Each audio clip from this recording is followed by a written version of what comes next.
हरे कृष्ण। ग्रंथराज श्रीमद् भागवतम वृत्तासुर छठा स्कंद।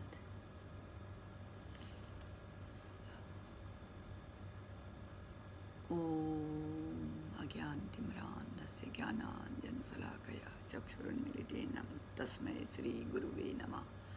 नमो विष्णुपादाय कृष्णप्रेष्ठाय भूतले श्रीमते जयपताका स्वामिन् इति नामिने। नमः आचार्यपादाय नित्याय कृपाप्रदायिने गौरकथा दामदाय नगरग्रामतारिणे। नमः ओं विष्णुपादाय कृष्णप्रेष्ठाय भूतले श्रीमते भक्तिवेदान्ता स्वामिन् इति नामिने। नारायणं नमस्कृत्य नरं चैव नरोत्तमं देवीं सरस्वतीं व्यास ततो जयमुदीरये। जय श्री कृष्ण चैतन्य प्रभु नित्यानंदा श्री अद्वैता गदाधर शिवसदि गौर भक्तवृंदा। हरे कृष्ण कृष्ण कृष्ण हरे हरे, हरे राम राम राम हरे हरे। हरे कृष्ण कृष्ण कृष्ण हरे हरे, हरे राम राम राम हरे हरे। ओम नमो भगवते वासुदेवाय। ओम नमो भगवते वासुदेवाय। ओम नमो भगवते वासुदेवाय। वासुदेवा परा वेदा, वासुदेवा परा मखा, वासुदेवा परा योग, वासुदेवा परा क्रिया, वासुदेवा परम ज्ञान, वासुदेवा परा तपा, वासुदेवा परो धर्मो, वासुदेवा परा गति। वसुदेवं सुतं देवं कंसचाणूरमर्दनं देवकी परमानंदं कृष्णं वंदे जगद्गुरु। हे कृष्ण करुणा सिंधु दीनबंधु जगत्पते गोपेश गोपिका कांता राधा कांता नमोस्तुते। तप्त कांचन गौरांगी राधे वृंदावनेश्वरी वृषभानुसुते देवी प्रणमामि हरिप्रिये। कृष्णे स्वधामोपगति धर्मज्ञानादिभिः कलो नष्टो दृशामेश पुराणार्को उदिनोदिता। नष्टप्रायेषु भद्रेषु नित्यं भागवत सेवया भगवती उत्तमश्लोके भक्तिर्भवति नैष्ठुकीं। वाञ्छाकल्पतरुभ्यश्च कृपा सिन्धुभ्य च पतितानां पावनेभ्यो वैष्णवेभ्यो नमो नमः। जय राधा माधवा, जय कुंज बिहारी, जय राधा माधवा, जय कुंज बिहारी। जय गोपी जन वल्लभा, जय गिरवधारी, जय गोपी जन वल्लभा, जय गिरवधारी, जय गोपी जन वल्लभा, जय गिरवधारी। यशोदानंदन ब्रिज जन रंजन, यशोदानंदन ब्रिज जन रंजन। यमुना तीरे वनचारी, यशोदानंदन ब्रिज जन रंजन। यमुना तीरे वनचारी, यशोदानंदन ब्रिज जन रंजन। यमुना तीर वनचारी। जय राधा माधवा कुंज विहारी, जय राधा माधवा कुंज विहारी,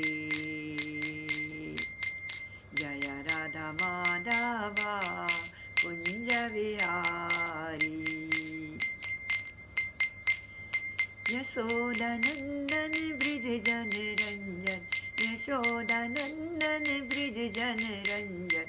यमुना तीरा वनचारी यशोदा नंदन ब्रिज जन रंजन यमुना तीरा वनचारी यशोदा नंदन ब्रिज जन रंजन यमुना तीरा वनचारी। हरे कृष्ण कृष्ण कृष्ण हरे हरे हरे राम राम राम हरे हरे। हरे कृष्ण कृष्ण कृष्ण हरे हरे हरे राम राम राम हरे हरे। हरे कृष्ण कृष्ण कृष्ण हरे हरे हरे राम राम राम हरे हरे। हरे कृष्ण कृष्ण कृष्ण हरे हरे हरे राम राम राम हरे हरे। हरे कृष्ण कृष्ण कृष्ण हरे हरे हरे राम राम राम हरे हरे। सभी माता बहनों को, भाई बहनों को, वैष्णवियों को, गोपा गोपियों को, सभी भक्त प्रियजन वृंद को सर्ववंद्य देवी दासी माता जी का दंडवत प्रणाम स्वीकार करें।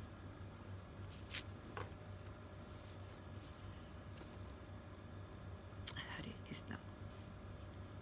एक समय देवराज इंद्र को अपने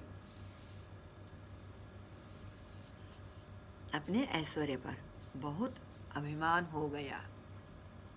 देवताओं की सभा में वे अपनी पत्नी सची देवी के साथ एक ऊंचे सिंहासन पर बैठे थे। उनके चारों ओर मरुतगण, वसुगण, रुद्रगण, आदित्यगण,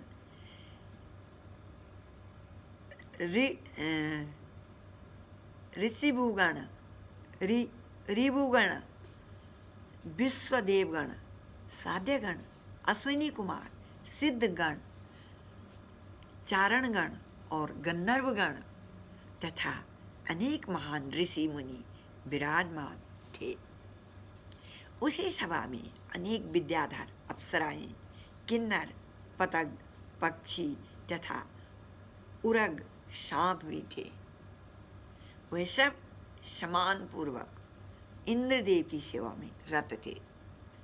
अप्सराएं नृत्य कर रही थी और गंधर्व उन्हें ताल देते हुए मधुर संगीत गा रहे थे। और इसी बीच बृहस्पति ने सभा में प्रवेश किया।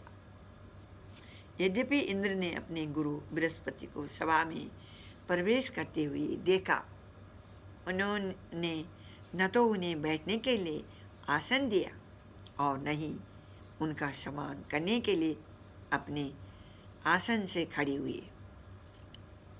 अपने ऐश्वर्य के नशे में गर्वित इंद्र ने अपने गुरु का स्वागत करने के लिए कुछ नहीं किया। बृहस्पति इंद्र के हृदय में बैठे गर्व तथा उसके होने वाले दुष्परिणामों को स्पष्ट देख रहे थे।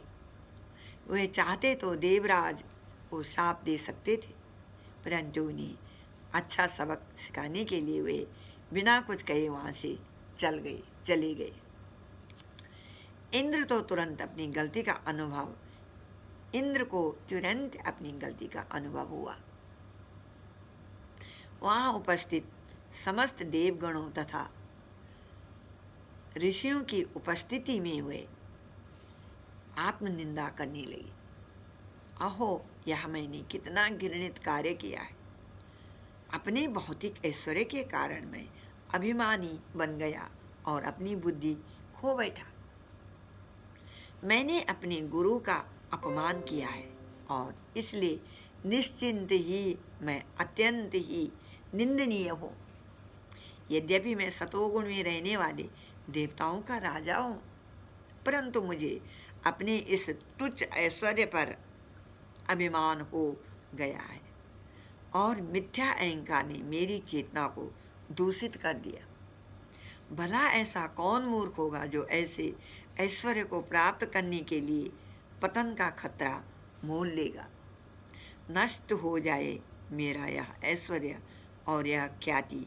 ऐसे अभिमानी नेता जो सोचते हैं कि उन्हें ब्राह्मणों का सम्मान करने की आवश्यकता नहीं है, वास्तव में वे अपने अनुयायियों के साथ पत्थर की नौका पर सवार हैं, विनाश का मार्ग चुनकर वे स्वयं को नरक में धकेलते हैं।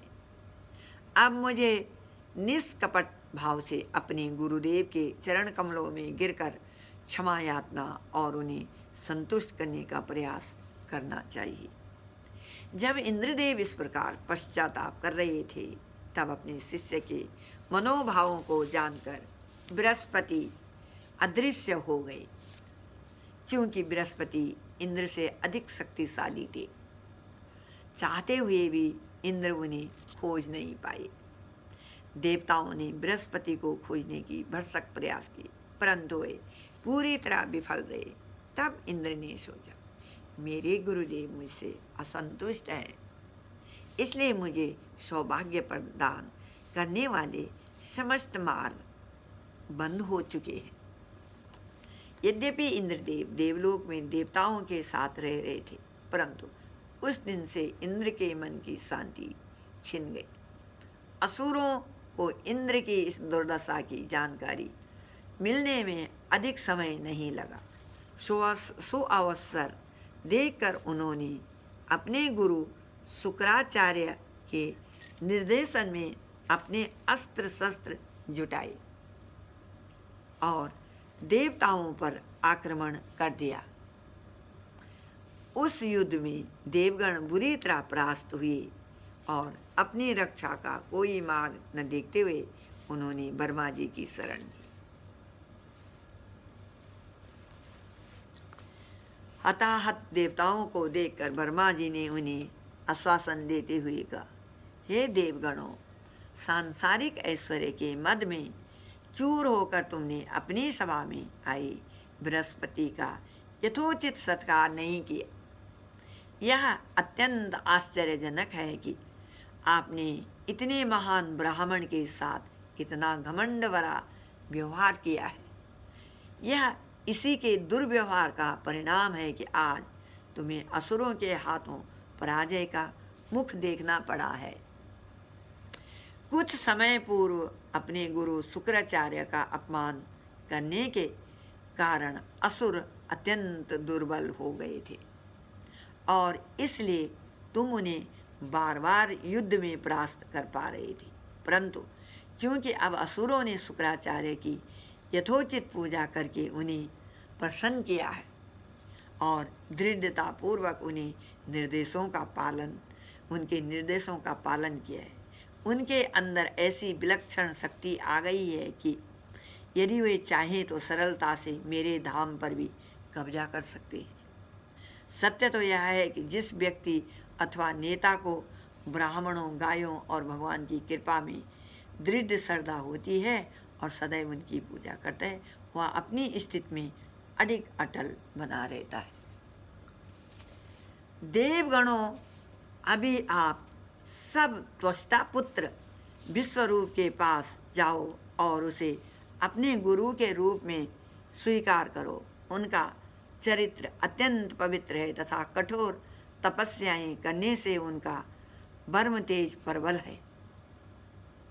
आपकी पूजा प्रार्थनाओं से प्रसन्न होकर वे निश्चिंत ही तुम्हारी समस्त मनोकामनाओं की पूर्ति करेंगे।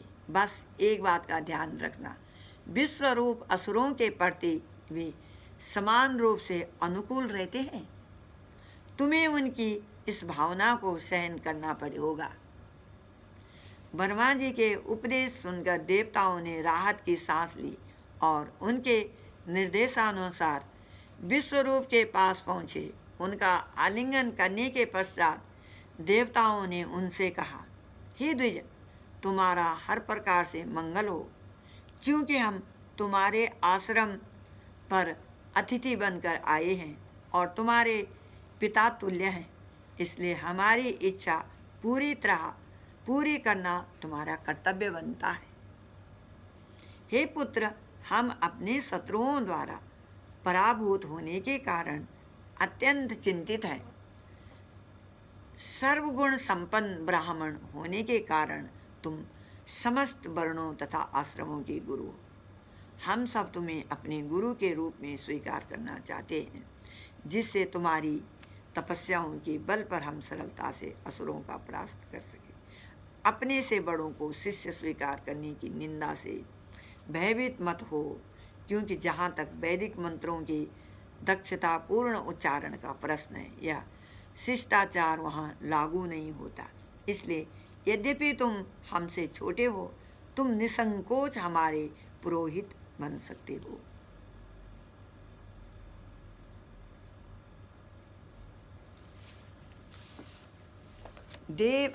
देवताओं के निवेदन को सुनकर विश्वरूप अत्यंत प्रसन्न हो गए। उन्होंने कहा, हे देवगणों, यद्यपि कहा जाता है कि किसी का पुरोहित बनकर कार्य करने से ब्राह्मण अपना ब्रह्म तेज खो देता है, परंतु जब आप स्वयं मेरे पास आए हैं तो मैं किस प्रकार आपके निवेदन को ठुकरा सकता हूँ, क्योंकि आप सब ब्राह्मण का संचालन करने वाले महान अधिकारी हैं और मैं आपका शिष्य हूँ। मैं अपने हित के लिए आपके आग्रह को स्वीकार करूँगा। वास्तव में सच्चा ब्राह्मण बाजार में गिरे अन्न के दानों को एकत्र करके अपना पालन करता है, और दूसरी ओर ऐसा ब्राह्मण जो एक पेशेवर पुरोहित बनकर धन कमाने के उद्देश्य से यह कार्य करता है, वह निश्चित ही निकृष्ट मानसिकता वाला व्यक्ति है। इसलिए यद्यपि कई बार इस प्रकार के पौरोहित्य की निंदा की गई है, मैं आपके निवेदन को नहीं ठुकरा सकता, क्योंकि आप मेरे वरिष्ठ हैं। तब विश्वरूप ने पूरे उत्साह और सावधानी पूर्वक इंद्रदेव एवं देवताओं के कल्याणार्थ अनुष्ठान आरंभ किया। उसके समापन होने पर उन्होंने इंद्र को नारायण कवच नामक एक गुप्त मंत्र दिया। उसके उपयोग की विधि इस प्रकार थी, जब भी व्यक्ति स्वयं को किसी संकट में देखे तो सर्वप्रथम अपने हाथ एवं पैरों को धोकर वह इस मंत्र का उच्चारण करते हुए आचमन करो। ओम अपवित्र पवित्रो वा सर्वावस्था गतो अपिवा गतो अपिवा गतो अपिवा गतो अपिवा गतो अपिवा या स्मृत पुंडरीकाक्षं स भयंतरा शुचि सह सभाया सह स्वभाव या स्मृत पुंडरीकाक्षं स भवा वह सबाया सबाया व्यंतरा शुचि सभा सबाह्य व्यंतरा शुचि सबाहा व्यंतरा शुचि सबाहा व्यंतरा शुचि सबाहा बाह्य सबाह्य व्यंतरा शुचि सबाह्य सबाह्य व्यंतरा शुचि। श्री विष्णु श्री विष्णु श्री विष्णु। ओम अपवित्रो ओम अपवित्रा ओम अपवित्रा पवित्रो वा ओम अपवित्रा पवित्रो वा सर्वावस्थां गतो अपि वा यह स्मृत पुंडरीकाक्षं स बाह्याभ्यंतर शुचि सबाह्या सबाह्याभ्यंतरा शुचि। श्री विष्णु श्री विष्णु श्री विष्णु। ओम अपवित्रो पवित्रो वा सर्वा ओम अपवित्रा ओम अपवित्रा पवित्रो वा सर्वावस्थां गतो अपि वा यह स्मृत पुंडरीकाक्षं सभायाभ्यंतरः शुचि। श्री विष्णु श्री विष्णु श्री विष्णु। तब व्यक्ति कुश घास का स्पर्श करे और ध्यानपूर्वक उत्तर दिशा की ओर मुख करके अष्टाक्षरी मंत्र ओम नमो नारायण का उच्चारण करे। उसे इस मंत्र के एक एक अक्षर का उच्चारण करते हुए अपने हाथ से शरीर के 8 अंगों, 2 पैर, घुटनों, जंघाओं, उदर, हृदय, वक्षस्थल, मुख और सिर का स्पर्श करना चाहिए। तब इन अंगों को विपरीत कर्म में स्पर्श करते हुए इस मंत्र के अक्षरों का उच्चारण करना चाहिए। तत्पश्चात व्यक्ति को 12 अक्षरी मंत्र ओम नमो भगवते वासुदेवाय का उच्चारण करना चाहिए और इसकी विधि इस प्रकार है। इस मंत्र के प्रत्येक अक्षर के आगे ओम का उच्चारण करते हुए उन्हें अपनी उंगलियों के अग्रभाग पर रखना है। दाएं हाथ की तर्जनी से आरंभ करके बाएं हाथ की तर्जनी तक पहले 8 अक्षरों का उच्चारण करना है तथा शेष 4 अक्षरों को दोनों अंगूठों की संधियों पर रखना है।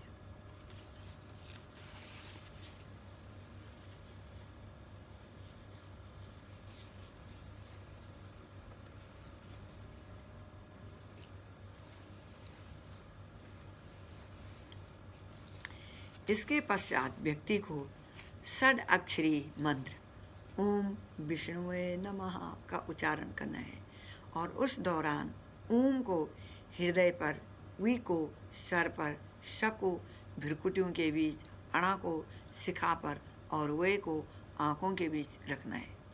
इसके बाद न अक्षर को शरीर की सारी संधियों पर रखना है और उस दौरान म अक्षर को शस्त्र मानकर उस पर ध्यान करना है। इस प्रकार मंत्र जप द्वारा व्यक्ति स्वयं मूर्तिमान मंत्र बन जाता है। अंततः म अक्षर में विसर्ग जोड़ते हुए उसे पूर्व दिशा से आरंभ करते हुए चारों दिशाओं में म अस्त्राय फट मंत्र का उच्चारण करना है। यह परिक्रिया समस्त दिशाओं को मंत्र की संरक्ष शक्ति से बांध देती है। मंत्रोच्चारण के बाद व्यक्ति को भगवान नारायण एवं स्वयं में पाई जाने वाली गुणात्मक समानता पर ध्यान करना है और तत्पश्चात नारायण कवच नामक निम्नलिखित प्रार्थना का उच्चारण करना है। अपनी भुजाओं में 8 अस्त्र शस्त्र जैसे शंख, चक्र, ढाल, खड्ग, गदा, बाण, धनुष और पास धारण करके गरुड़ की पीठ पर आरूढ़ परम भगवान अपनी 8 भुजाओं से सदैव मेरी रक्षा करें। गर्भोदक सागर से पृथ्वी का उद्धार करने वाले भगवान ब्रह्मा मार्ग चलते ठगों से मेरी रक्षा करें। जब मैं पर्वत की चोटियों पर रहूं उस समय भगवान परशुराम मेरी रक्षा करें और दूर देशों में भगवान रामचंद्र एवं उनके छोटे भाई लक्ष्मण मेरी रक्षा करें।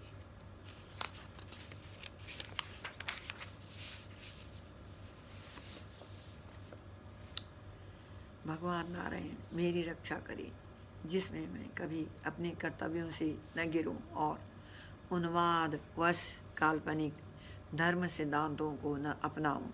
अकारण गर्व और अभिमान से नर मेरी रक्षा करें। भक्ति योग का पालन करते समय भगवान दत्तात्रेय मुझे गिरने से बचाएं और भगवान कपिल मुझे सांसारिक कार्यों के फलस्वरूप उत्पन्न होने वाले भौतिक बंधन से बचाएं।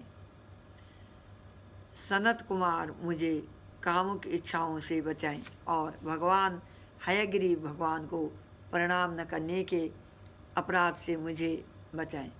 श्री नारद मुनि मुझे अर्चा मूर्तियों की सेवा में होने वाले अपराधों से बचाएं और भगवान कूर्म मुझे नरक में गिरने से बचाएं।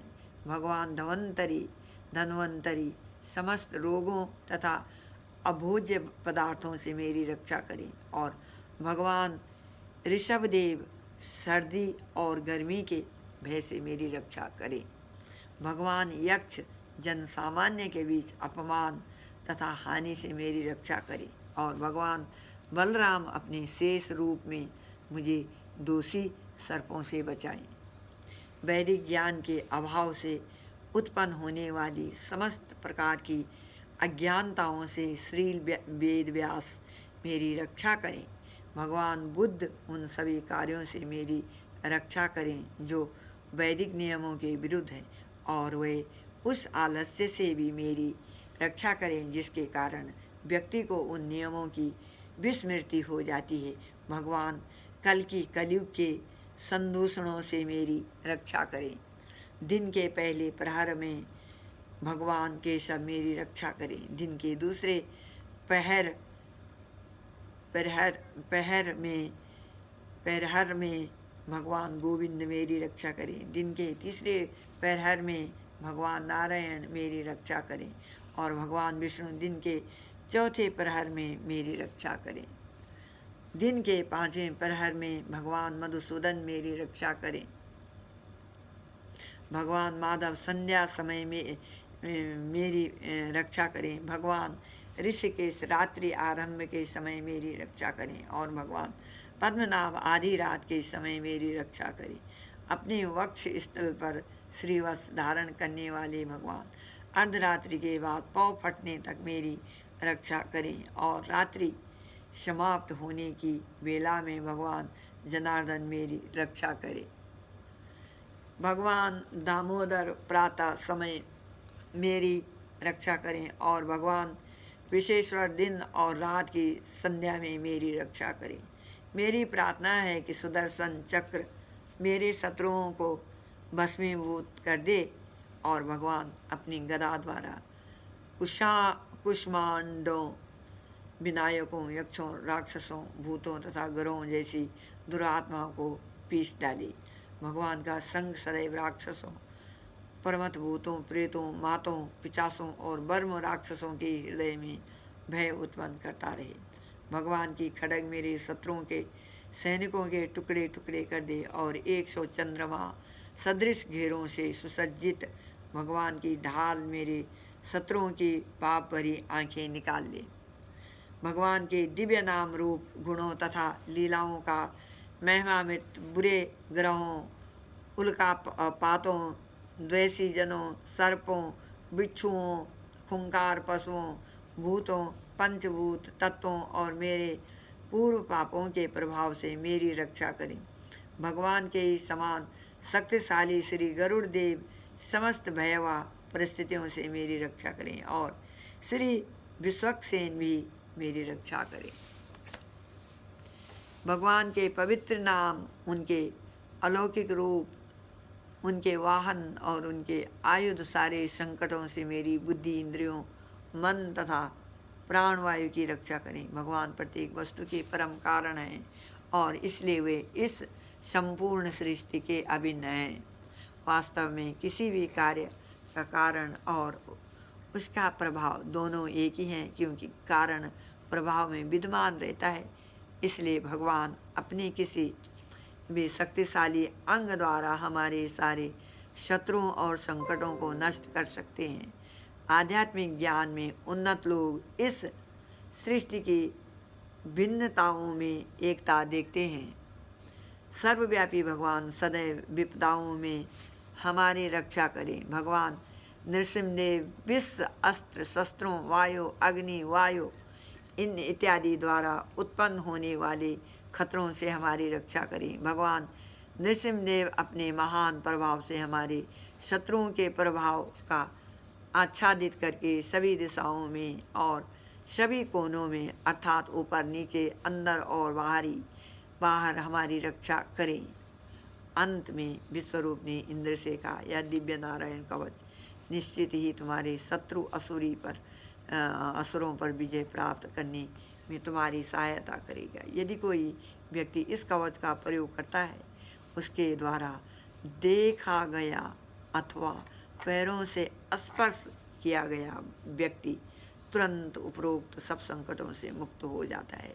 इस नारायण कवच के प्रयोग करने वाले व्यक्ति को कभी भी सरकार, डाकुओं, दुरात्माओं तथा अन्य किसी रोग का संकट नहीं सताता।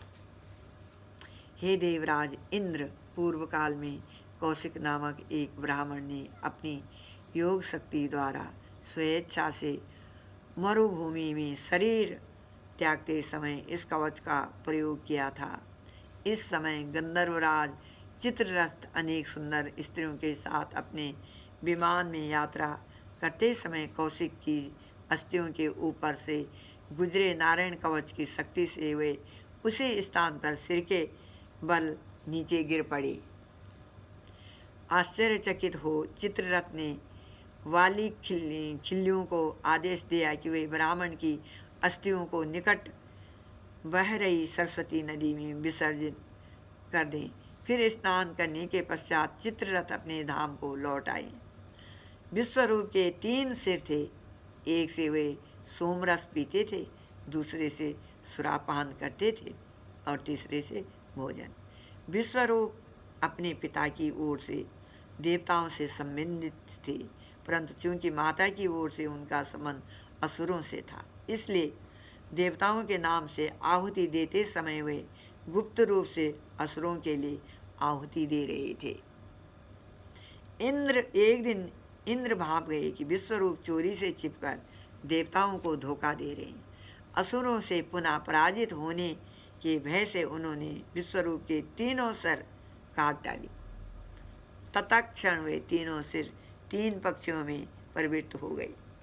सोमरस पीने वाला कपिजल पक्षी बन गए, सुरापान करने वाला कलविक पक्षी और ठोस भोजन खाने वाला सिर तितिर पक्षी। परंतु विश्वरूप का वध करने के पश्चात इंद्र को बहुत पश्चाताप हुआ। यद्यपि इंद्रदेव ब्रह्म हत्या के पाप फलों को नष्ट करने की शक्ति रखते थे, उन्होंने हाथ जोड़कर स्वेच्छा से उन्हें स्वीकार कर लिया। फलस्वरूप इंद्रदेव को 1 वर्ष तक कष्ट भोगनी पड़ी और स्वयं को शुद्ध करने के लिए उन्होंने अपने शेष पाप फलों को पृथ्वी, जल, वृक्षों तथा स्त्रियों में बांट दिया। धरती ने इंद्र द्वारा की गई ब्रह्म हत्या के 1/4 पापों को स्वीकार किया और बदले में इंद्र ने उसे वरदान दिया कि धरती पर बनने वाले गड्ढे स्वतः भर जाया करेंगे। परंतु उस पाप को स्वीकार करने के कारण धरती पर अनेक मरुस्थल बन गए, जहाँ किसी भी प्रकार के शुभ अनुष्ठान नहीं किए जा सकते। माना जाता है कि मरुस्थलों में रहने वाले लोग भी इंद्र द्वारा विश्वरूप की हत्या से उपजे पापों के भागी हैं। वृक्षों ने इंद्र द्वारा की गई ब्रह्म हत्या के 1/4 पापों को स्वीकार किया और बदले में उन्हें यह वरदान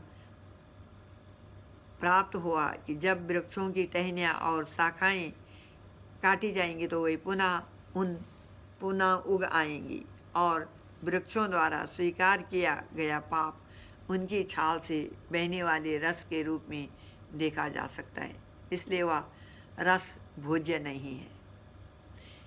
इंद्र ने स्त्रियों को यह वरदान दिया कि वे निरंतर कामुक इच्छाओं का भोग उठा सकती हैं और इसके बदले में स्त्रियों ने उनके 1/4 पाप को स्वीकार कर लिया।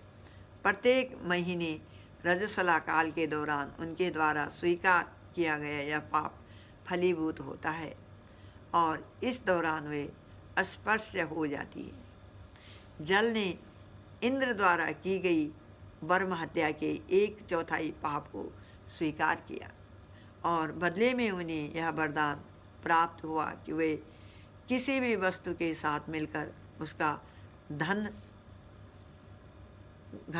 बढ़ा देगा। इस पाप के फलस्वरूप पानी में बुलबुले उठने लगे और इसलिए बुलबुले वाले पानी का उपयोग नहीं करना चाहिए। अपने पुत्र विश्वरूप की मृत्यु पर त्वष्टा अत्यंत क्रोधित हो उठे और उन्होंने इंद्र का वध करने के लिए एक यज्ञ आरंभ किया। उसमें आहुतियाँ देते समय त्वष्टा ने आदेश दिया, हे इंद्र के शत्रु, इंद्र का वध करने के लिए बिना देर के तुरंत प्रकट हो जाओ। परंतु इस मंत्रोच्चार के समय इंद्र शत्रु शब्द का प्रयोग करके स्थान पर त्वष्टा ने गलती से इंद्र शत्रु शब्द का उच्चारण कर दिया, जिससे उसका अर्थ बदल कर वह जिसका शत्रु इंद्र हो गया।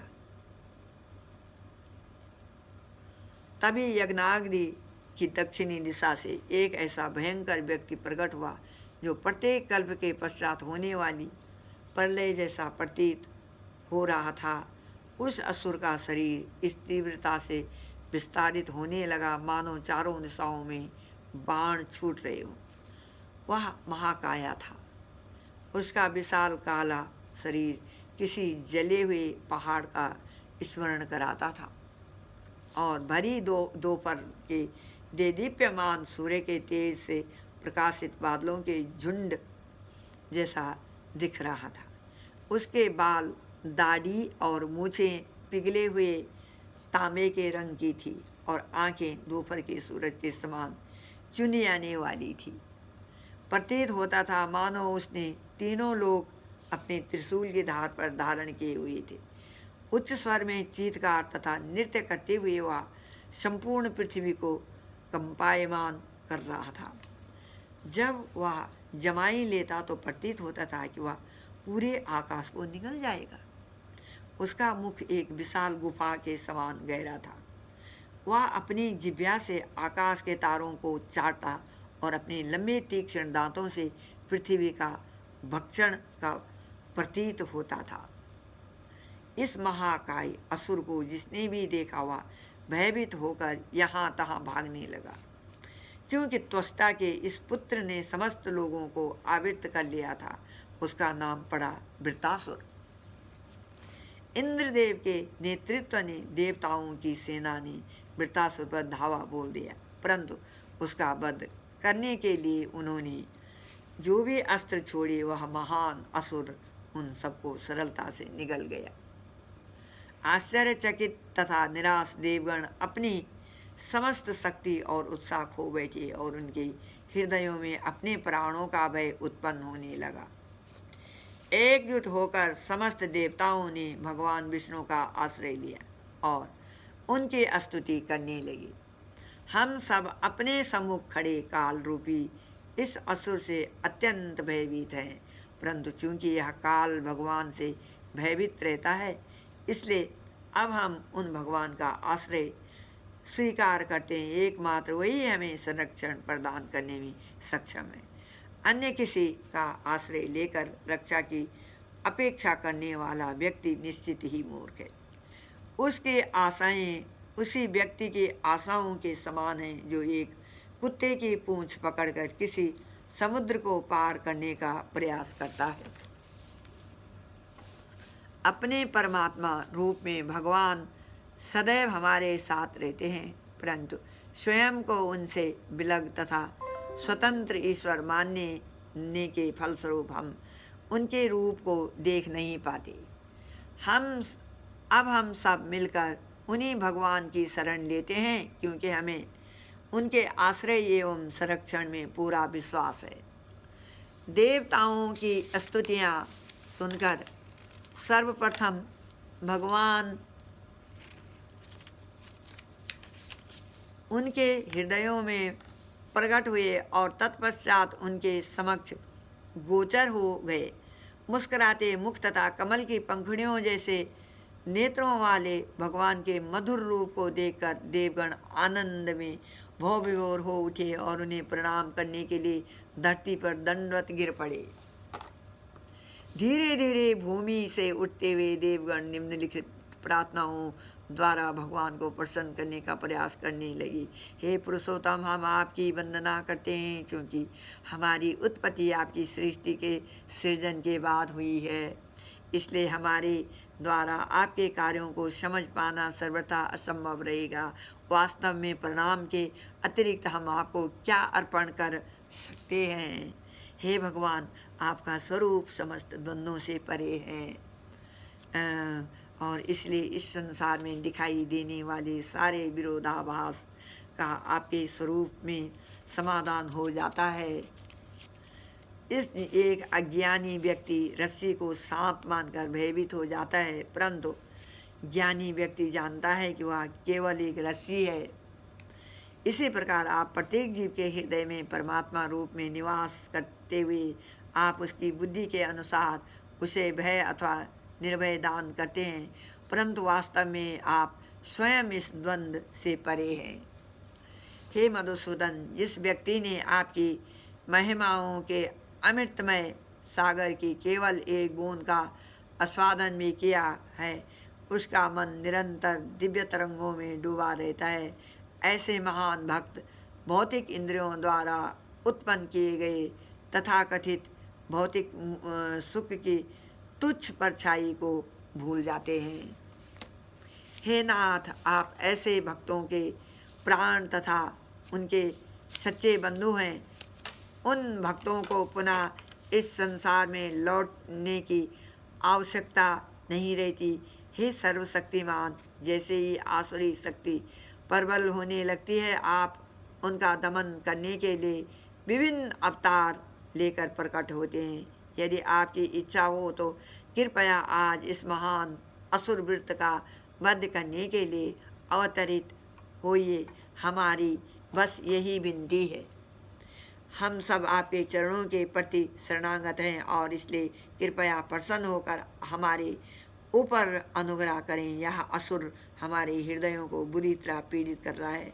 कृपया अपनी प्रेम पूरी दृष्टि, करुणा एवं प्रेम भरी मुस्कान तथा अपने सुंदर मुखार बिंदु से बहती अमृतवाणी द्वारा हमें इस असुर के भय से मुक्ति कीजिए। हे भगवान, आप पूर्णतम हैं, प्रत्येक वस्तु को के ज्ञाता हैं, इसलिए आपको किसी विषय की जानकारी देने की क्या आवश्यकता है। आप सर्वव्यापी हैं और भली भांति जानते हैं कि हमने क्यों आपके कमल चरणों का आश्रय लिया है।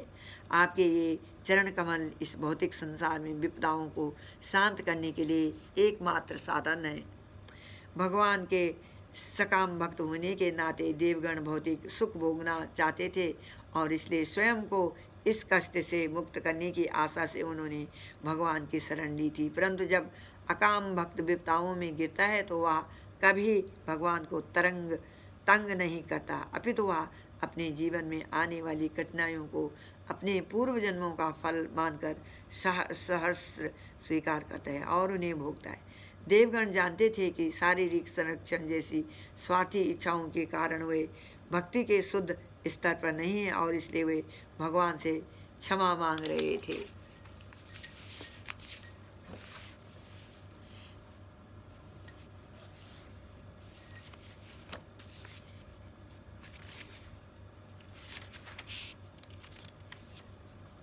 परंतु भगवान उनके सच्चे समर्पण से प्रसन्न थे। उन्होंने उत्तर देते हुए कहा, बुद्धिमान प्राणियों में सर्वश्रेष्ठ हे देवगणों, पूर्ण ज्ञान से युक्त इन प्रार्थनाओं को करने से व्यक्ति का अंतःकरण पूरी तरह शुद्ध हो जाता है और वह मुक्त होकर शुद्ध भक्ति करने की योग्यता प्राप्त करता है।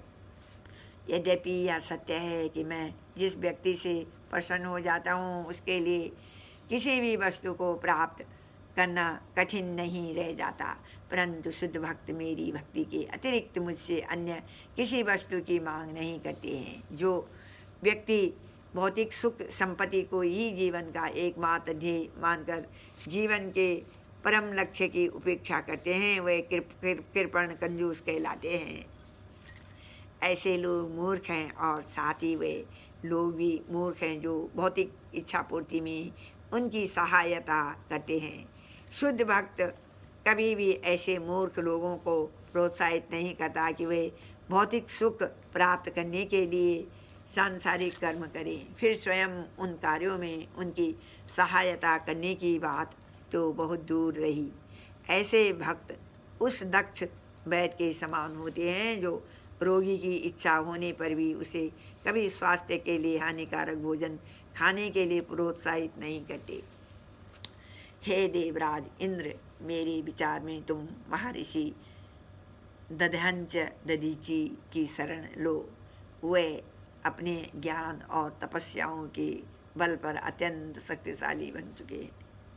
उनसे निवेदन करो कि वे जगत के कल्याणार्थ अपना शरीर त्याग दें। उन्होंने आध्यात्मिक ज्ञान का पूर्ण आत्मसात कर लिया है, इसलिए पूर्व काल में अश्विनी कुमार उनसे उपदेश ग्रहण करके इस जीवन में मुक्त हो गए थे। दधांच के पास नारायण कवच नामक अजय और अभेद कवच था।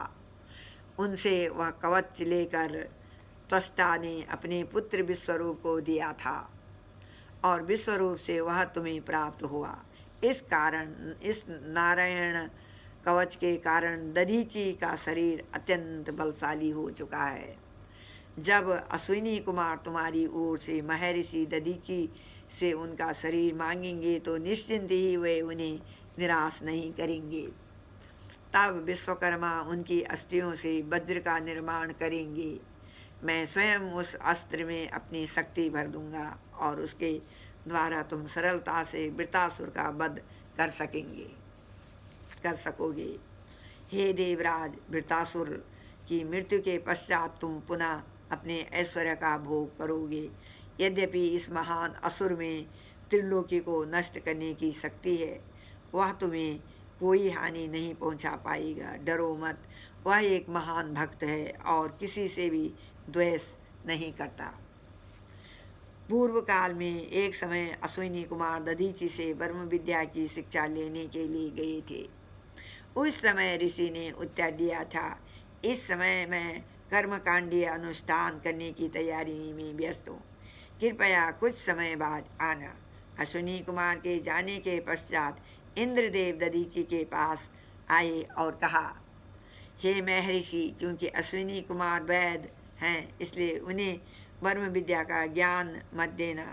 यदि आप मेरी चेतावनी के पश्चात भी ऐसा करेंगे तो मैं आपका सिर काटकर आपको दंडित करूँगा।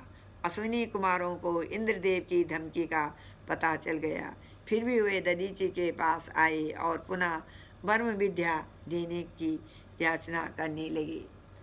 जब ऋषि ने उन दोनों को इंद्र द्वारा दी गई चेतावनी के विषय में बताया तो अश्विनी कुमारों ने उत्तर दिया, कोई बात नहीं, हम अभी आपका सिर काट कर उसे सुरक्षित रख देंगे और उसके बदले में घोड़े का सिर लगा देंगे। आप घोड़े के सिर से हमें ज्ञान दीजिए और जब इंद्र आकर उसे काट देंगे तो उस समय हम आपका वास्तविक सिर पुनः जोड़ देंगे। क्योंकि दधीची ने अश्विनी कुमारों को ब्रह्म विद्या देने का वचन दिया था, उन्होंने उनका यह प्रस्ताव स्वीकार कर लिया। इस प्रकार दधीची द्वारा घोड़े के सिर से ब्रह्म विद्या का दिया गया ज्ञान अश्वसिर कहलाया। भगवान विष्णु आशा कर रहे थे कि देवगण उनसे शुद्ध भक्ति मांगेंगे, परंतु इसके स्थान पर उन्होंने उनसे अपने शत्रु के वध का वरदान मांगा। शुद्ध भक्त तथा प्राकृतिक भक्त में यही भेद है। इंद्र को निर्देश देने के बाद भगवान हरि देवताओं के देखते देखते वहाँ से अंतर्धान हो गए। तत्पश्चात देवगण अथवा पुत्र दधीची के पास आए।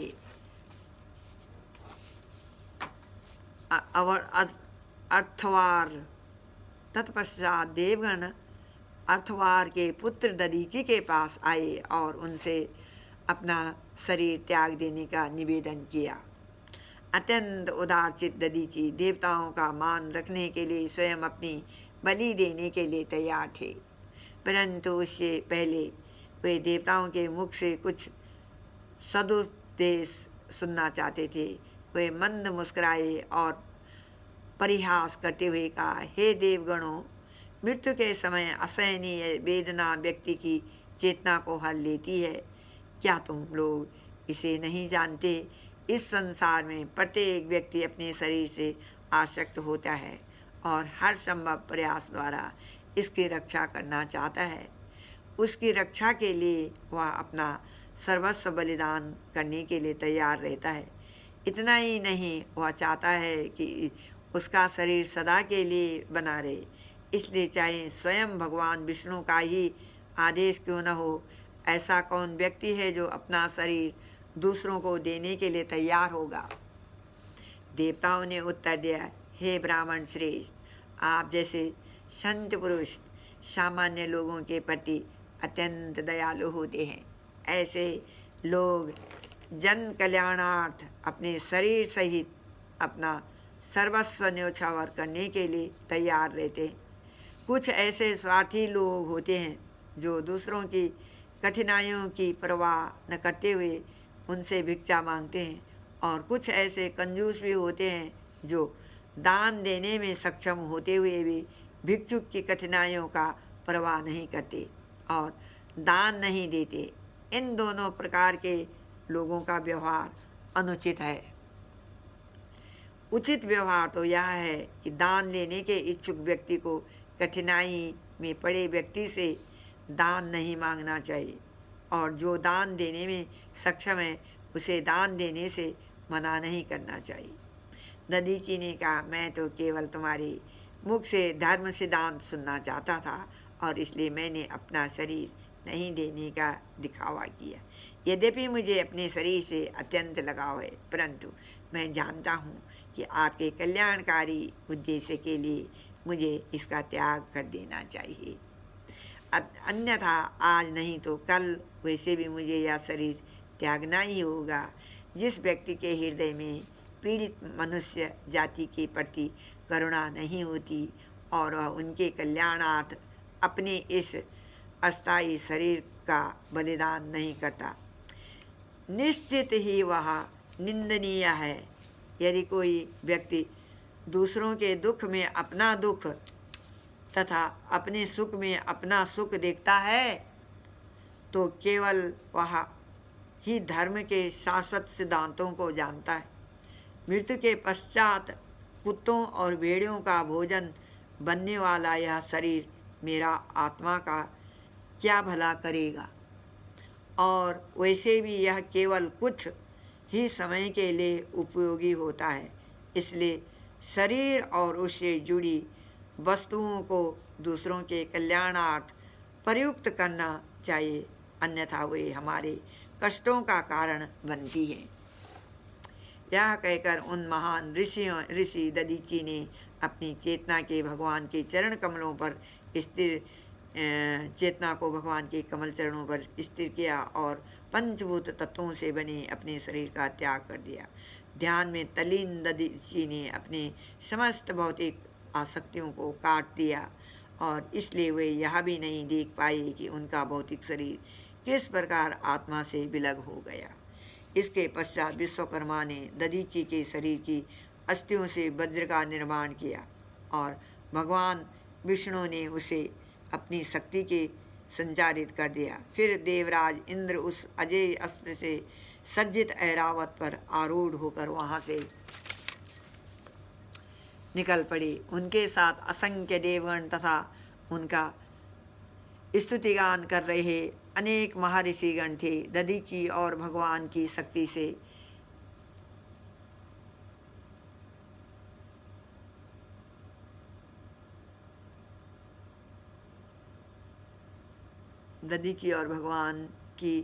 शक्ति से युक्त इंद्रदेव अपने शत्रु वृतासुर की ओर कूच करते हुए अत्यंत देदीप्यमान प्रतीत हो रहे थे।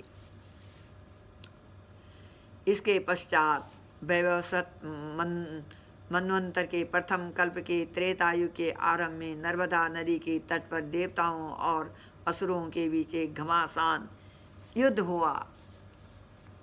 एक मनवंतर में 71 कल्प होते हैं और 4 युगों के एक चक्र को कल्प कहा जाता है। इंद्रदेव रुद्रों, वसुओं, अश्विनों कुमारों, पितों, बहिनियों, मरुतगणों, ऋभुओं, साध्यों और विश्वदेवों से घिरे थे। दूसरी ओर वृतासुर अनेक असुरों, उन असुरों, यक्षों तथा सुमाली, माली, नामुची, संबर, हयग्रीव, विप्रचित, वृषपर्वा, प्रेहित, हेति और उत्कल जैसे असुरों से घिरा था। भयंकर सिंहनाद करते हुए असुरों ने सब दिशाओं से देवताओं पर आक्रमण कर दिया और उनके ऊपर गदाओं, खड्गों, बालों, परशुओं, त्रिशूलों और तलवारों की निरंतर बौछार करने लगे। देवगण इन अस्त्र शस्त्रों के जाल से पूरी तरह आच्छादित होकर मानो कुछ समय के लिए अदृश्य हो गए, परंतु इससे पहले कि वे अस्त्र शस्त्र उन तक पहुंचकर उन्हें जख्मी कर सकें, उन्होंने अपनी शक्ति के प्रभाव से उन सबको आकाश में ही खंड खंड कर दिया। जब असुरों के सब अस्त्र शस्त्र समाप्त हो गए तो वे पर्वतों की चोटियां एवं वृक्षों के को उखाड़ कर तथा विशाल चट्टानें उठाकर देव सैनिकों पर फेंकने लगी, परंतु उन सबको भी देवताओं ने आकाश में ही चूर चूर कर दिया। तब जब असुरों ने देखा कि उनके आक्रमण उसी प्रकार विफल हो रहे हैं जिस प्रकार किसी तुच्छ व्यक्ति द्वारा संत व्यक्ति की निंदा में कहे गए ओछे शब्द, वे अत्यंत भयभीत हो गए। युद्ध कौशल का उनका पूरा गर्व नष्ट हो गया। युद्ध अभी ठीक से आरंभ भी नहीं हुआ था, परंतु स्वयं को शक्तिहीन देखते हुए वे युद्ध भूमि से पलायन करने लगे और अपने नेता को अकेला छोड़ दिया। अपनी सेना को इस प्रकार भयभीत भागते देखकर वृत्तासुर मुस्कुराते हुए उन्हें डांटने लगा। हे विप्रचित, हे नमुची, हे संवर, मेरी बात सुनो और युद्ध भूमि से पलायन मत करो। इस संसार में जिस किसने जन्म लिया है उसकी मृत्यु निश्चिंत है। इसलिए यदि कोई व्यक्ति यशस्वी मृत्यु के द्वारा इस पृथ्वी पर अमिट ख्याति तथा मृत्योपरांत स्वर्गलोक प्राप्त कर सकता है, तो भला कौन ऐसा मूर्ख होगा जो उस अवसर को स्वीकार नहीं करेगा। यशस्वी मृत्यु दो प्रकार की होती है, योग समाधि में लीन होकर शरीर त्यागना और युद्ध भूमि में बिना अपनी पीठ दिखाए वीरगति को प्राप्त करना। इसलिए हे मेरे असुर बंधु, कायर मत बनो और तुरंत युद्ध भूमि में अपना मोर्चा संभालो। वृत्तासुर के वचन धर्म सिद्धांतों के अनुरूप थे। यद्यपि अनुसरण यह जानते थे, परंतु अत्यंत भयभीत होने के कारण वे वृत्तासुर के उपदेशों को स्वीकार नहीं कर पाए। परिस्थिति का लाभ उठाते हुए देवताओं ने पीछे से असुरों पर आक्रमण करना आरंभ कर दिया और अपनी सेना की इस दुर्दशा को देखकर वृत्तासुर शोकातुर हो उठा। इस पलटीबाजी को देखकर वह क्रोधापूर्वक तीक्ष्ण शब्दों में देवताओं की भर्त्सना करने लगा। अरे देवताओं, क्योंकि भयवश पलायन कर रहे इन असुरों ने अपनी माँ के उधर से मल के समान जन्म लिया। इन्हें पीछे से मारने का क्या लाभ? इन्होंने व्यर्थ ही इस संसार में जन्म लिया है। स्वयं को वीर मानने वाले व्यक्ति को कभी भी मृत्यु से भयभीत शत्रु पर आक्रमण नहीं करना चाहिए। अरे क्षुद्र देवताओं, यदि तुम अपने आप को सच्चा वीर मानते हैं तो जरा एक क्षण के लिए मेरे सामने खड़े रहकर दिखाओ, और यदि तुम मुझसे युद्ध करने से डरते हो तो मैं तुम्हें शांतिपूर्वक यहाँ से जाने दूंगा। मैं इतना दुष्ट नहीं हूँ कि उस व्यक्ति पर आक्रमण करूँ जो युद्ध नहीं करना चाहता। देवता तो विशालाकाय वृत्तासुर के रूप को देखने मात्र से आतंकित थे, और जब वृत्तासुर ने तुमुल गर्जना की तो वे सब मूर्छा खाकर इस प्रकार भूमि पर गिर पड़े मानो उन पर वज्रपात हुआ हो। भयभीत होकर जब उन्होंने अपनी आंखें बंद कर ली तो वृत्तासुर ने अपना त्रिशूल उठाया और अपनी पदचापों से पृथ्वी को दहलाते हुए अपने पैरों तले देवताओं को उसी प्रकार को चलने लगा जिस प्रकार वन में विचरण करते हुए हाथी खोखले बांसों को रौंद देता है। क्रोधित हो इंद्र ने अपनी यशस्वी गदा घुमाई और वृत्तासुर पर भयंकर वार किया। वृत्तासुर ने खेल खेल में अपने बाएं हाथ से उसे पकड़ा और क्रोधोन्माद में ऐरावत के सिर पर तेज प्रहार किया। उस प्रहार को सहन न कर पाने के कारण घायल ऐरावत के मुँह से खून की उल्टी होने लगी। वह अपनी पीठ पर इंद्र को लिए कई गज पीछे जा गिरा और वृत्तासुर के इस प्रतापी कारनामे को देखकर दोनों सेनाओं के वीर उसकी भूरी प्रशंसा करने लगे। इंद्र के जीवन में पहली बार किसी ने उसके वाहन को इस प्रकार हताहत किया था। इंद्र अत्यंत हताश हो गए, परंतु वृत्तासुर ने धर्म युद्ध के नियमों का पालन करते हुए निहत्थे इंद्र पर वार नहीं किया। इस परिस्थिति का लाभ उठाते हुए इंद्र ने अपने अमृत पूरित हाथों के स्पर्श द्वारा ऐरावत के सारे घावों को भरकर उसे तत्क्षण समस्त पीड़ा से मुक्त कर दिया। तत्पश्चात जब वृत्तासुर ने इंद्र को अपने समक्ष हाथ में वज्र उठाए देखा तो उसे स्मरण हो आया कि किस प्रकार देवराज ने निर्दयता से उसके बड़े भाई विश्वरूप की हत्या की थी। इंद्र के उस क्रूर कृत्य का स्मरण करके वृत्तासुर शोक से उन्मत्त हो उठा। व्यंग्यात्मक हंसी हंसते हुए उसने इंद्र को संबोधित करते हुए कहा, आज मेरा कितना सौभाग्य है, जिस व्यक्ति ने मेरे अग्रज और अपने गुरु की हत्या की है वह मेरे सम्मुख खड़ा हुआ है। अरे पतितों में सर्वश्रेष्ठ, जब मैं अपने त्रिशूल से तुम्हारी छाती को बीनूंगा उस समय मैं अपने भ्रातृ ऋण से मुक्त हो जाऊंगा। केवल अपने स्वर्गीय पद और ऐश्वर्य को बचाए रखने के लिए तुमने निष्ठुरतापूर्वक ऐसे आत्मज्ञानी तथा निष्पाप ब्राह्मण की हत्या की जो तुम्हारे कल्याणार्थ यज्ञ कर रहा था। इंद्र अपनी भोगी मानसिकता तथा कार्यों के कारण तुम लज्जा दया यश तथा सौभाग्य से बीन हो चुके हो, इसलिए मेरे त्रिशूल के प्रहार से तुम्हारी पीड़ादायक मृत्यु होने के पश्चात अग्नि भी तुम्हारा स्पर्श नहीं करेगी। तुम्हारा यह पापी शरीर केवल गिद्धों के भक्षणार्थ बचेगा। यदि अन्य देवगण मूर्खतावश तुम्हारा साथ देते हुए मुझ पर आक्रमण करेंगे तो मैं अपने त्रिशूल से उनके सिर काटकर उन्हें भैरव तथा उनके भूतों को चढ़ा दूंगा। और यदि इस युद्ध में तुम अपने वज्र से मेरा सिर काटने में सफल होते हो तो मैं अन्य प्राणियों का भोजन बनने में अपार सुख का अनुभव करूंगा।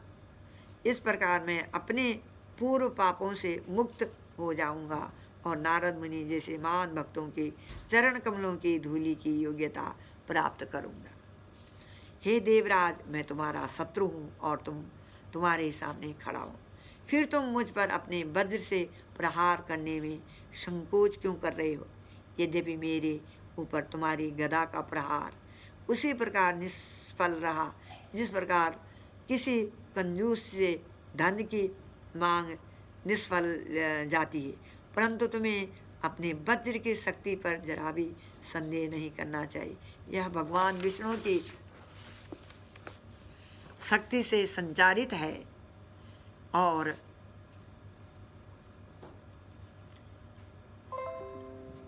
इसमें महर्षि दधीचि की तपस्याओं का बल समाया हुआ है।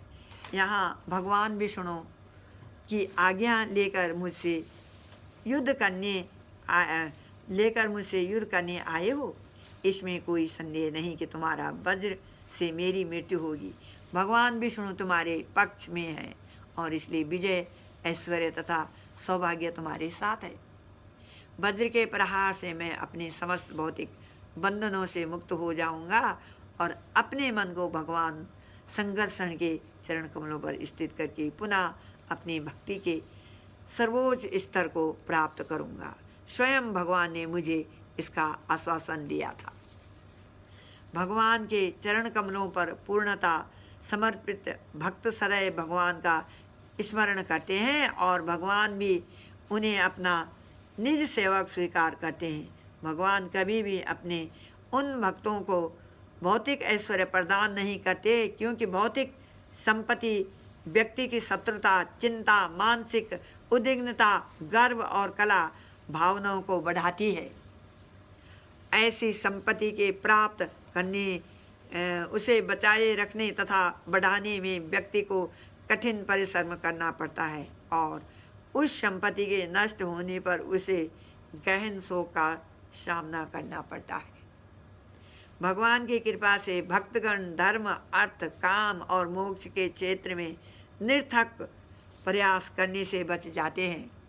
परंतु इस कृपा को केवल विशुद्ध भक्त ही प्राप्त कर पाते हैं।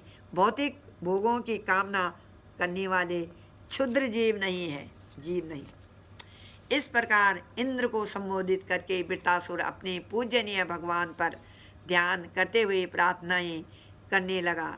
उसने कहा, हे भगवान, क्या वह दिन कभी आएगा जब मैं आपके प्रिय सेवकों की सेवा प्राप्त करूंगा और इस प्रकार मेरा मन सदैव आपके दिव्य गुणों का स्मरण करेगा, मेरी वाणी उन गुणों का यश गाएगी और मेरा शरीर आपकी प्रेम भरी सेवा में संलग्न होगा। हे नाथ, मैं इस ब्रह्मांड में किसी लोक का स्वामी नहीं बनना चाहता। यदि आपके कमल चरणों का त्याग करके मुझे योग सिद्धियां अपना अथवा मुक्ति भी क्यों मिले, मेरे चित्त में उनकी कोई अभिलाषा नहीं है।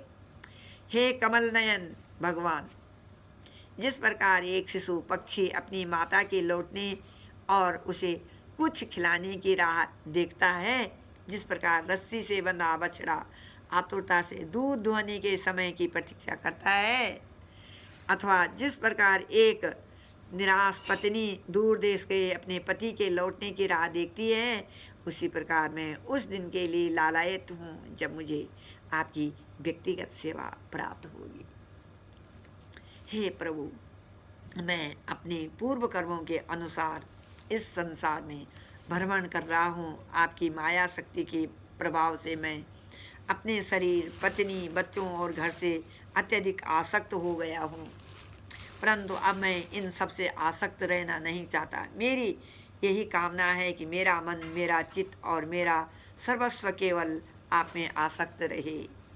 वृत्तासुर मरने के लिए अत्यंत उत्कंठित था, जिससे वह यथाशीघ्र भगवत धाम लौट सके। दूसरी ओर इंद्र वृत्तासुर की विजय प्राप्त करने के लिए उत्कंठित था, जिससे वह स्वर्गीय सुखों का भोग करते हुए इस भौतिक संसार में सड़ता गलता रहे। निसंदेह वृत्तासुर और इंद्र दोनों भगवान के भक्त थे। हालांकि इंद्र ने भगवान से वह उपाय मांगा जिससे वे बाहर से असुर दिखने वाले वृत्तासुर का वध कर सके। यद्यपि भगवान ने त्वष्टा पुत्र वृत्तासुर तथा स्वर्गाधिराज इंद्र दोनों की मनोवांछाओं को पूरा किया, फिर भी भगवान वृत्तासुर के प्रति अधिक कृपालु थे। भक्त होने के पर भी इंद्र के मन में भौतिक बंधनों से मुक्त होने की अपेक्षा भौतिक भोग की अधिक लालसा थी, परंतु विशुद्ध भक्त होने के कारण वृत्तासुर के हृदय में केवल भगवान का संग तथा उनकी सेवा की अभिलाषा थी। इसलिए वास्तविक विजय वृत्तासुर की होने वाली थी, इंद्र की नहीं। वृत्तासुर हार कर भी वैकुंठ जाने वाला था और इंद्र जीत कर भी इसी भौतिक संसार में जन्म मृत्यु के चक्र में दुख भोगने वाला था।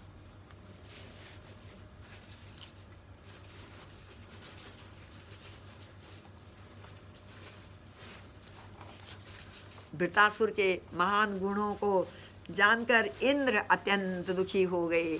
यह देख कर कि अब उन्हें फिर से एक महान भक्त का वध करना पड़ेगा, वे अपने वज्र से प्रहार करने में हिचकिचाने लगे। उनके इस संकोच को देखकर वृत्तासुर निराश हो गया, क्योंकि वह विजय नहीं मृत्यु चाहता था। इंद्र को युद्ध के लिए उत्तेजित करने की भावना से उसने अपने त्रिशूल से इंद्र पर आक्रमण किया।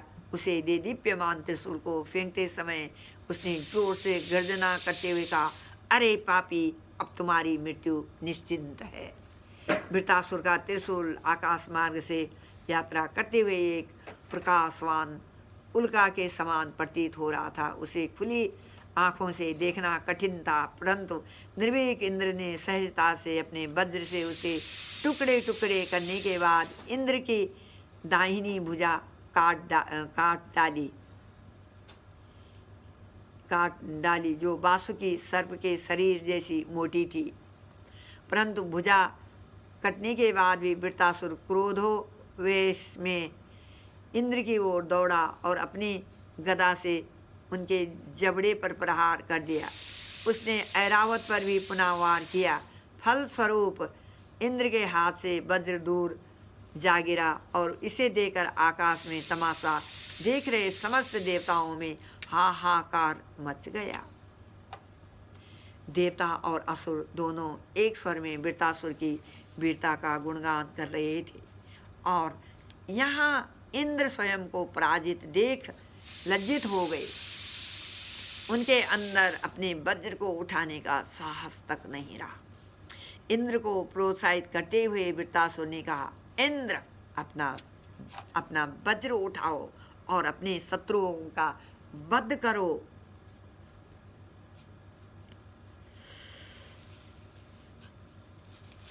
अपने भाग्य पर शोक करने का यह उचित समय नहीं है।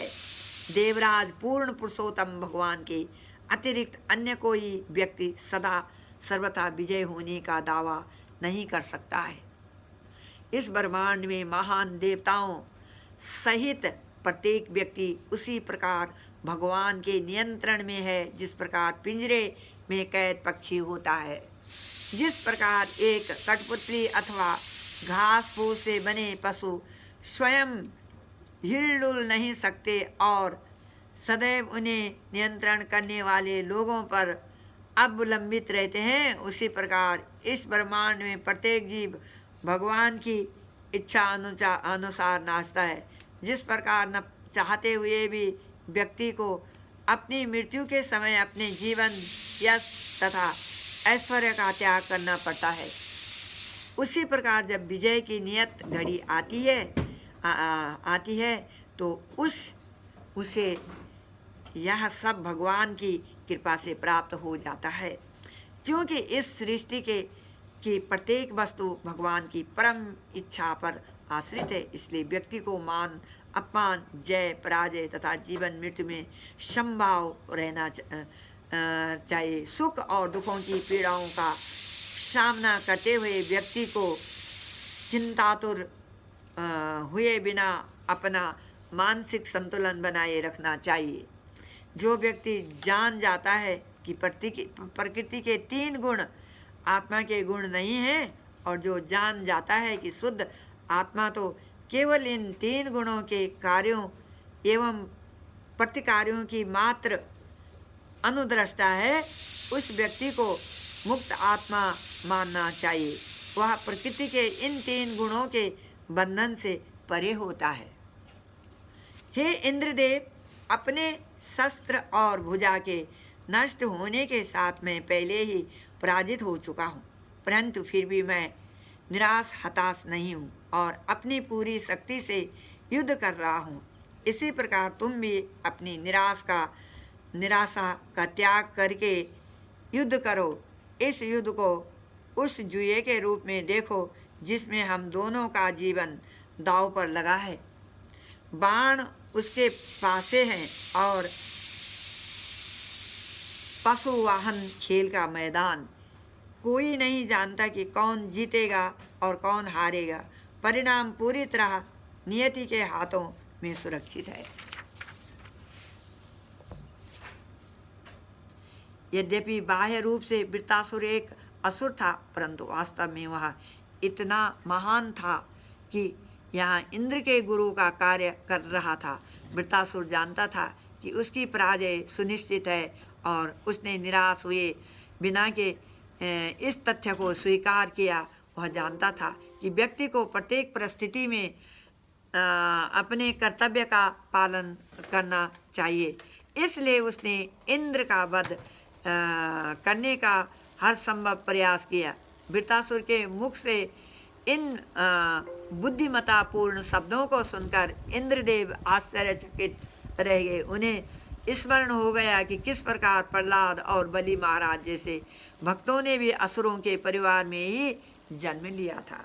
वृत्तासुर की प्रशंसा करने के पश्चात इंद्र ने पुनः अपना वज्र उठा लिया और मुस्कुराते हुए कहा, हे महान दानव, तुम्हारे ज्ञान तथा दृढ़ता को देखकर मैं सहज ही अनुमान लगा सकता हूँ तुम भगवान के महान भक्त हो। सामान्यतया असुरगण रजोगुण में स्थित रहते हैं और इसलिए यह अत्यंत आश्चर्यजनक है कि तुमने शुद्ध सतोगुण में रहते हुए अपने चित्त को पूर्णतः भगवान के चरण कमलों में लीन किया हुआ है। जो व्यक्ति भगवान की भक्ति में दृढ़ रहता है वह सदैव अमृत के सागर में गोते लगाता है, उसके लिए पानी से भरे छोटे गड्ढों का क्या मूल्य। युद्ध भूमि में भक्ति के सिद्धांतों की चर्चा करने के पश्चात इंद्र और वृत्तासुर ने कर्तव्य बुद्धि से युद्ध जारी किया। वृत्तासुर ने अपने बाएं हाथ से लोहे की एक गदा उठाई और उग्रता से उसे घुमाते हुए इंद्र की ओर फेंका।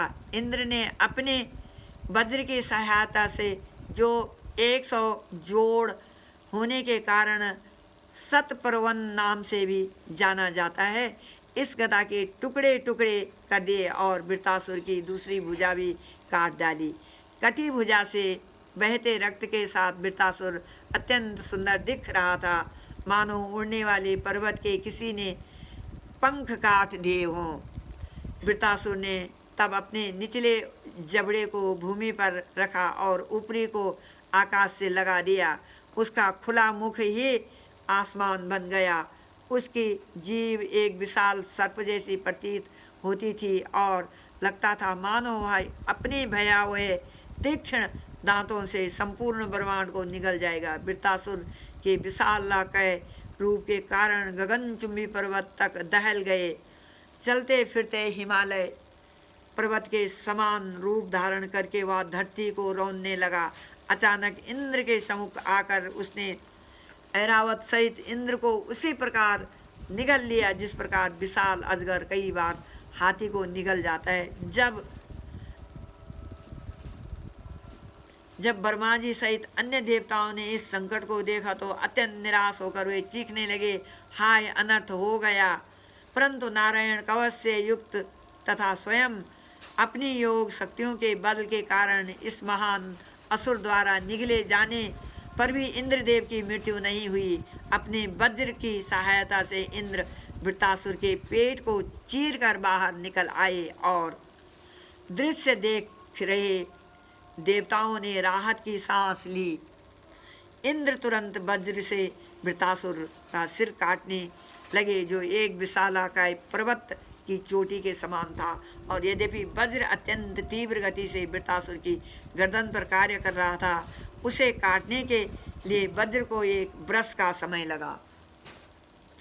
अंततः एक उपयुक्त समय पर वृत्तासुर का सिर भूमि पर गिर पड़ा। उसे देखकर आकाश में स्थित देवगण वैदिक मंत्रों का उच्चारण करने लगे तथा वाद्य यंत्र बजाते हुए इंद्र पर फूलों की वर्षा करने लगे। वृत्तासुर के शरीर में स्थित आत्मा ने वहाँ से निकलकर वैकुंठ में प्रवेश किया और वे पुनः भगवान संकर्षण के सनातन पार्षद बन गए। वास्तव में जब वृत्तासुर ने इंद्र को निगल लिया था, उस समय अपने शत्रु को मृत जानकर उन्होंने विचार किया कि अब आगे युद्ध करने का कोई लाभ नहीं है। इस निष्कर्ष पर पहुंचकर वृत्तासुर ने अपने समस्त शारीरिक कार्यों को रोक दिया और भगवत धाम जाने की तैयारी करते हुए स्वयं को समाधिस्थ कर लिया। इस प्रकार जब इंद्र उनके शरीर को फाड़कर बाहर आए और बाद में उसे काटा, उस समय वृत्तासुर योग समाधि में लीन थे।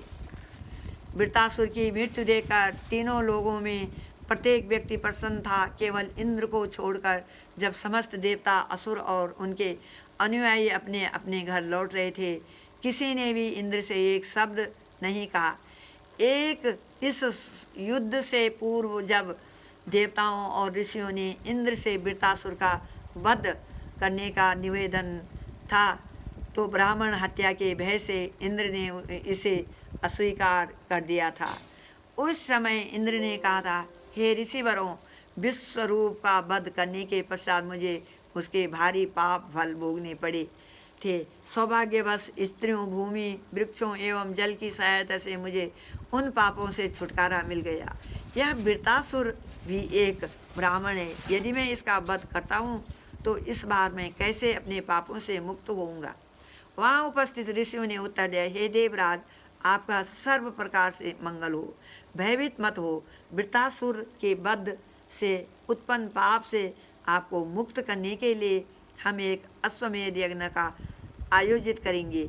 इस अश्वमेध यज्ञ से व्यक्ति संपूर्ण जगत के प्राणियों की हत्या के पाप से मुक्त हो जाएगा। फिर एक पापी असुर का क्या कहना, चाहे कोई व्यक्ति कुत्ते का मांस खाने वाला चंडाल भी क्यों न हो।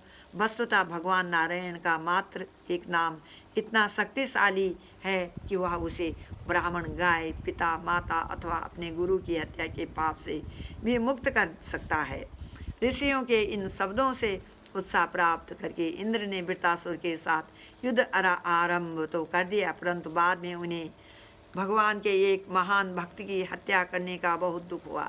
साथ ही इंद्रदेव के ऊपर ब्रह्म हत्या का पाप भी चढ़ बैठा और भरसक प्रयास करने पर भी वे इस शोक से बाहर नहीं आ पाए। इंद्र द्वारा विश्वरूप का वध परिस्थितिजनक था, परंतु वृत्रासुर की हत्या उन्होंने सोच विचार करके की थी। फलस्वरूप उसका पाप अधिक था और उसे निरस्त करने के लिए केवल प्रायश्चित अथवा अश्वमेध यज्ञ प्राप्त नहीं था। यदि कोई व्यक्ति यह सोचकर योजनाबद्ध रूप से पाप करता है कि वह बाद में भगवान के नामों के कीर्तन अथवा अत्यंत प्रायश्चित द्वारा उन्हें निरस्त कर देगा, तो यह उसकी भूल है। किसी भी परिस्थिति में उन पापों को क्षमा नहीं किया जाता है। फलस्वरूप इंद्र ने देखा कि मूर्तिमान पाप एक चंडाल स्त्री का रूप धारण करके उसका पीछा कर रहा है।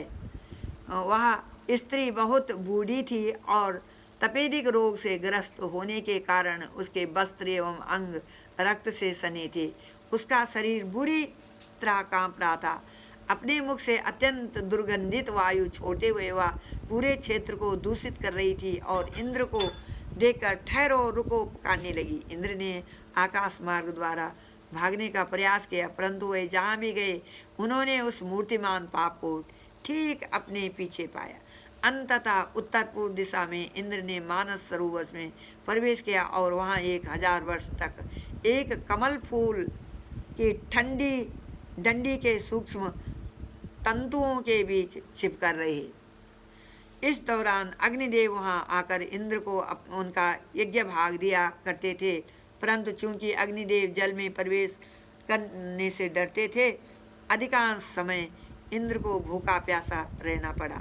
वहाँ स्वर्ग में इंद्र की अनुपस्थिति देख कर नहुस को अस्थायी इंद्र नियुक्त किया गया, परंतु नहुस अपने नए पद के गर्व में चूर हो गया। उसने इंद्र की पत्नी सची देवी का भोग करने का प्रयास किया।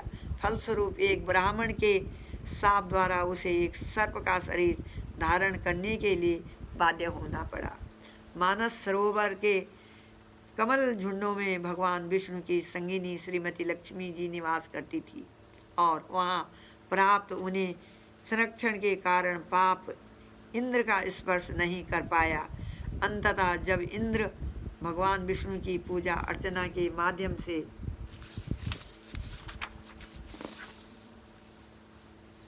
पूरी तरह शुद्ध हो गए, ब्राह्मणों ने अश्वमेध यज्ञ करने के लिए उन्हें स्वर्ग में वापस बुलवा दिया। इस प्रकार वे पूरी तरह पाप से मुक्त हो गए और उन्हें पुनः अपना इंद्र पद प्राप्त हो गया। एक बार फिर सब उनका सम्मान करने लगे। इस प्रसंग के अंत में श्री सुखदेव गोस्वामी कहते हैं, यह विलक्षण कथा भगवान श्री नारायण तथा उनके महान भक्तों का यशोगान करती हैं। इस प्रसंग को समझने से व्यक्ति समस्त पापों से मुक्त हो जाता है, साथ ही वह अपनी इंद्रियों के कार्यों में दक्ष बन जाता है। उसके ऐश्वर्य तथा यश में निरंतर वृद्धि होती है। इस कथा को पढ़ने अथवा सुनने वाला व्यक्ति अपने समस्त शत्रुओं पर विजय प्राप्त करेगा और उसकी आयु में वृद्धि होगी। चूँकि यह प्रसंग प्रत्येक दृष्टि मंगलमय है, विद्वान जन नियमित रूप से इसे सुनते हैं और प्रत्येक उत्सव के दिन इसे गाते हैं। हरे कृष्णा। इसी के साथ